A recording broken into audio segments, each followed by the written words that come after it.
Después de una muy mala decisión, nos ha tocado tomar el tren porque ciertas personas no quisieron alquilar el carro en el momento indicado y vamos a probar el servicio público de transporte de Phoenix.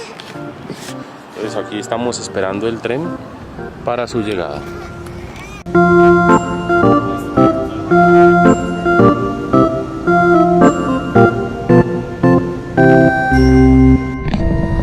Bueno, ya vamos ahorita a comenzar digamos que es el precongreso porque es el curso de repro.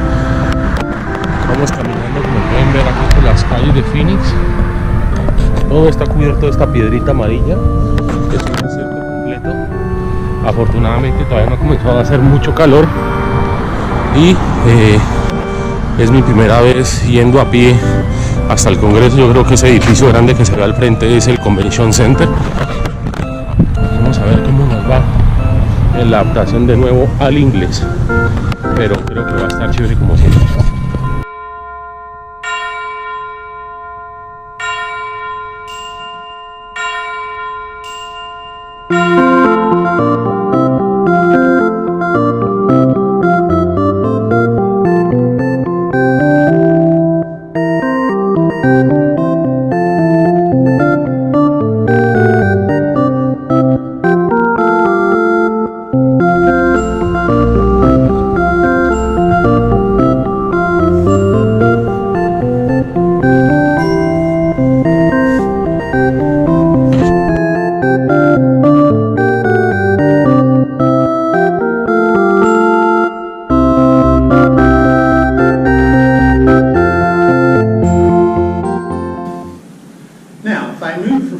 Days down to 35 and everything else stays the same, with the 40 and 50 numbers, I'm going to expect to go from 73 to 69%.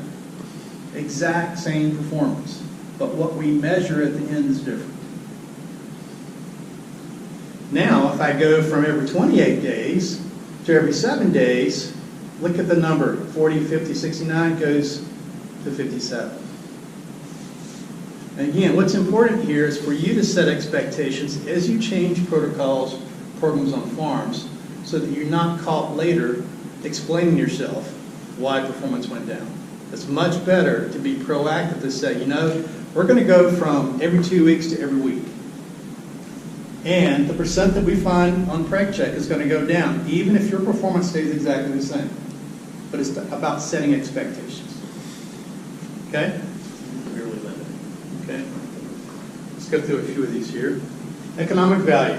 That's really the big driver repro. If we kind of sum it all up in one word, it's economics, right? And when we talk about economics, we're talking about more marginal milk. Everybody knows what lactation curves look like on cows, right? We know the lactation curves are a correct way of measuring and monitoring lactation performance, but understanding the inherent shape of that, you know that cow's going to peak, and she's going to decline at some rate across time. And the older the parity, higher the production, typically the more severe the drop is. So if we want to try to spend more time in that first half of her lactation curve, it's focusing on repro.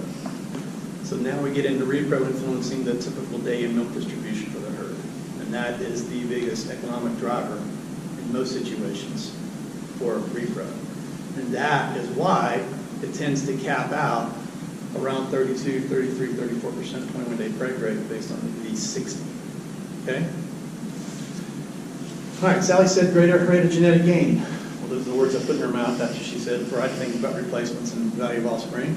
And that's definitely true. Here's something else. If we reduce the variation in terms of time to pregnancy, we reduce the variation expected in body condition. So we can more proper dry period leads. I just spent part of last week working on a dairy where they've got a significant number of animals that they continue breeding past 250, 300 days.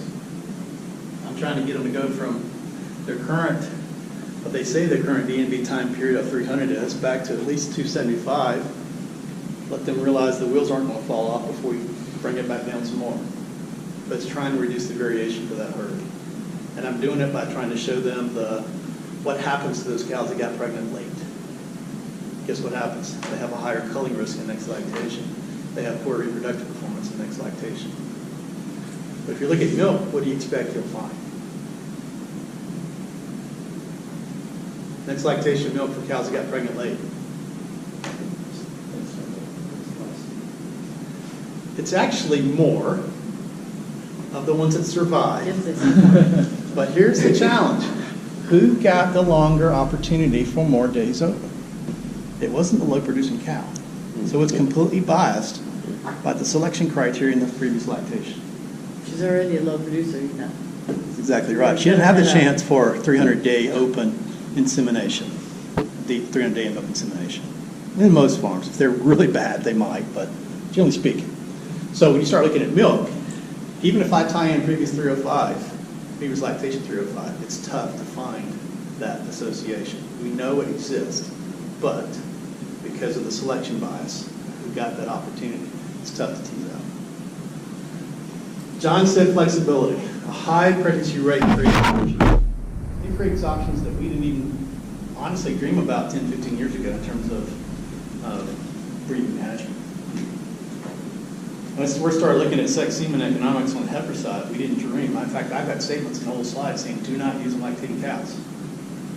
Because reproductive performance was not where it needed to be, and it was too much of a penalty in terms of loss in future milk by using that, even though at the time maybe the value difference in the calf was high. But as you get better, we have that flexibility. So, mentioned heifers. We got the option now, if we have more heifers, we can keep in rear heifers or market extras. That's currently the big question people are looking at.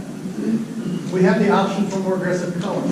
What happens to culling in a herd that is stable herd size that increases their reproductive performance? It increases. And why does it increase? Imagine a fairly simple closed system. You got a pipeline coming in, you got this big aquarium, you got a pipeline coming out. If replacement heifers represent the pipeline coming in, and this is a fixed system, this heifer's calf in, something's got to go.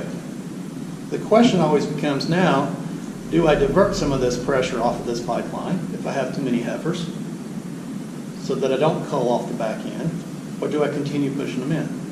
And the answer to that is, depends, right? Depends on what you've been doing. It depends on economic values in the marketplace right now. I don't think there is a preset number of first lactation animals in a herd that's considered optimal. I also don't think there's a preset culling risk that's optimal. It varies with economic conditions. Okay? We have the option to sell dairy cows, and there are some herds that are actually starting to do this more and more, where they're selling cows that for them aren't the best cows for them to keep, but yet they still have a significant, at least over beef market value for a neighbor. Okay? And again, we've already mentioned this, but the option to differentially breed, sex-sorted, conventional beef. Marginal milk averages and decision making. We deal with averages all the time. I've already just hit on the issue around days of first service. But we have these averages, like average milk per cow, average days of first service, average cost per day for heifers, and all these other things. Averages can be helpful, can be useful, they can also be misleading. So we've got to be careful not to always rely on averages when we start looking at trying to make future decisions. They are potentially useful for assessing historical performance. Now, this is better. This is actually the up-to-date information. I was interested in trying to answer this question. What's the value of improving first cycle conception risk? This is my overall starting preg rate for the herd, and this is my first cycle conception risk for that preg rate. If I improve my first cycle conception risk 5%, that's not 5 plus 33, it's 5%. Okay, not point, but percent. I'm predicting about 230 value. So if I could change this by 20%, it's about $9 of value at a 16% preg rate. But as my preg rate gets higher, even though my conception risk is getting higher and the same percent is a larger numerical change, the value is smaller because I'm higher up on the value curve. Does that make sense to everyone? Do keep in mind, a 20% change with this first cycle conception risk actually represents a bigger change, conception risk-wise, than this 20%. But the relative value is smaller. So recap, repro is much better than it has been. We can still get better. There's different ways of evaluating repro. Better repro means more milk, more culling options, more replacements, reduced variation. We're probably in that $10 to $20 range for most herds for a 1 unit change in preg rate. A delay in voluntary weight can be good, but it carries significant